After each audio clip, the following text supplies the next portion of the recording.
રાજ્યમાં ઉત્તર પૂર્વના પવનો ફૂંકાઈ રહ્યા છે એટલે કે અત્યારે જે ઠંડીનો અહેસાસ થઈ રહ્યો છે કારણ કે વહેલી સવારે જે ઠંડા અને સૂકા પવનો ફૂંકાઈ રહ્યા છે અને ઠંડા અને સૂકા પવનો ફૂંકાવાના કારણે લઘુત્તમ તાપમાન છે તે ગગડી રહ્યું છે, પરંતુ હવામાન વિભાગનું અનુમાન છે કે ફરી એક વખત તાપમાન છે 2 થી 3 ડિગ્રી વધશે અને જેના કારણે ઠંડીમાં આંશિક ઘટાડો થશે, પરંતુ જે રીતે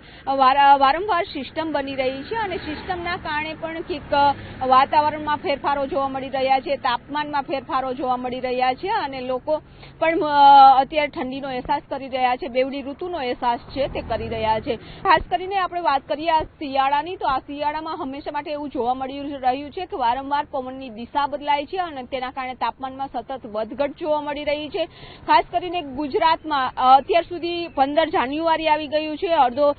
શિયાળો પૂરો થઈ ગયો છે, તેમ છતાં પણ કોલ્ડ વેવ કે કોલ્ડ ડે છે તે જોવા નથી મળ્યું, એટલે ક્લાઇમેટ ચેન્જની અસર પણ જોવા મળી રહી છે। પરંતુ હવામાન નિષ્ણાંત અંબાલાલ પટેલનું અનુમાન છે કે ફરી એક વખત વાતાવરણમાં પલટો આવશે અને જેના કારણે રાજ્યના વાતાવરણમાં વાદળછાયું વાતાવરણ પણ સર્જાઈ શકે અથવા તો વરસાદી છાંટા પણ થઈ શકે। શિયાળામાં હંમેશા માટે અમદાવાદનું ટેમ્પરેચર છે 10-11 ડિગ્રી આસપાસ રહેતું હોય છે, પરંતુ અત્યારે જોવા મળી રહ્યું છે કે અમદાવાદ શહેરનું તાપમાન છે 14 ડિગ્રી આસપાસ છે તે નોંધાઈ રહ્યું છે અને તેમ છતાં પણ ઠંડીનો અહેસાસ થઈ રહ્યો છે અને તેનું કારણ છે કે પવનની ગતિ છે તેજ છે, ઠંડા પવનો આવી રહ્યા છે, તેના કારણે લોકો ઠંડીનો અહેસાસ કરે છે, પરંતુ હંમેશા માટે એવું બનતું હોય છે કે જે પવનો આવે છે અને પવન જ્યાં પણ ડ્રોપ થાય એટલે કે સ્થિર થાય છે તે વિસ્તારોનું તાપમાન છે તે ક્યાંક ઘટી જતું હોય છે। ચાલુ વર્ષે સૌથી નીચું તાપમાન છે તે નલિયામાં નોંધાયું છે, પરંતુ ગાંધીનગર અને અમદાવાદ શહેરમાં હંમેશા માટે 9 થી 10 ડિગ્રી અથવા તો 11 ડિગ્રી આસપાસ તાપમાન છે તે નોંધાતું હોય છે। ઉત્તર ભારતમાં વાત કરીએ તો ઉત્તર ભારતમાં હિમવર્ષા થઈ રહી હોય ત્યારે ગુજરાતમાં હંમેશા માટે કડકડતી ઠંડીનો અહેસાસ કરે છે, પરંતુ ચાલુ વર્ષે જે રીતે ઉત્તર પૂર્વના વધારે પડતા પવનો ફૂંકાઈ રહ્યા છે અને તેના કારણે બેવડી ઋતુનો અહેસાસ થઈ રહ્યો છે, પરંતુ જો સીધા પવનો એટલે કે ઉત્તર તરફના રાજસ્થાનના રણ ઉપર થાય અને સીધા ગુજરાતમાં આવશે પવનો તો ચોક્કસ ઠંડીનું પ્રમાણ છે તે વધતું હોય છે, પરંતુ હવામાન નિષ્ણાંતોનું અનુમાન છે કે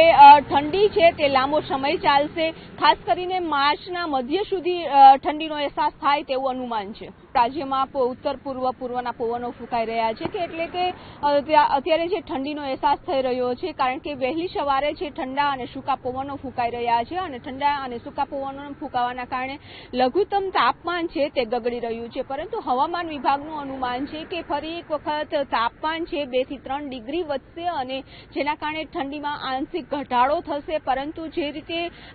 વારંવાર સિસ્ટમ બની રહી છે અને સિસ્ટમના કારણે પણ કંઈક વાતાવરણમાં ફેરફારો જોવા મળી રહ્યા છે, તાપમાનમાં ફેરફારો જોવા મળી રહ્યા છે અને લોકો પણ અત્યારે ઠંડીનો અહેસાસ કરી રહ્યા છે, બેવડી ઋતુનો અહેસાસ છે તે કરી રહ્યા છે। ખાસ કરીને આપણે વાત કરીએ આ શિયાળાની, તો આ શિયાળામાં હંમેશા માટે એવું જોવા મળી રહ્યું છે કે વારંવાર પવનની દિશા બદલાય છે અને તેના કારણે તાપમાનમાં સતત વધઘટ જોવા મળી રહી છે। ખાસ કરીને ગુજરાતમાં અત્યાર સુધી 15 જાન્યુઆરી આવી ગયું છે, અડધો શિયાળો પૂરો થઈ ગયો છે, તેમ છતાં પણ કોલ્ડ વેવ કે કોલ્ડ ડે છે તે જોવા નથી મળ્યું, એટલે ક્લાઇમેટ ચેન્જની અસર પણ જોવા મળી રહી છે। પરંતુ હવામાન નિષ્ણાંત અંબાલાલ પટેલનું અનુમાન છે કે ફરી એક વખત વાતાવરણમાં પલટો આવશે અને જેના કારણે રાજ્યના વાતાવરણમાં વાદળછાયું વાતાવરણ પણ સર્જાઈ શકે અથવા તો વરસાદી છાંટા પણ થઈ શકે। શિયાળામાં હંમેશા માટે અમદાવાદનું ટેમ્પરેચર છે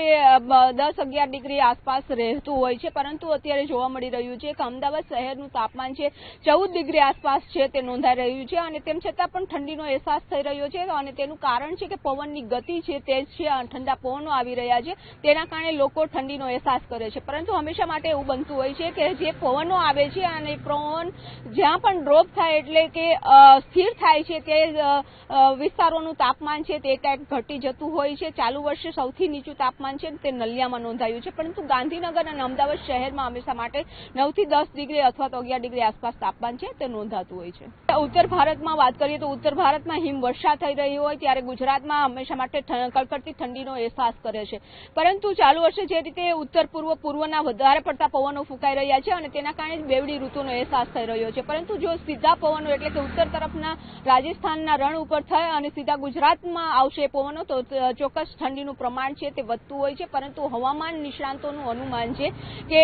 ઠંડી છે તે લાંબો સમય ચાલશે, ખાસ કરીને માર્ચના મધ્ય સુધી ઠંડીનો અહેસાસ થાય તેવું અનુમાન છે।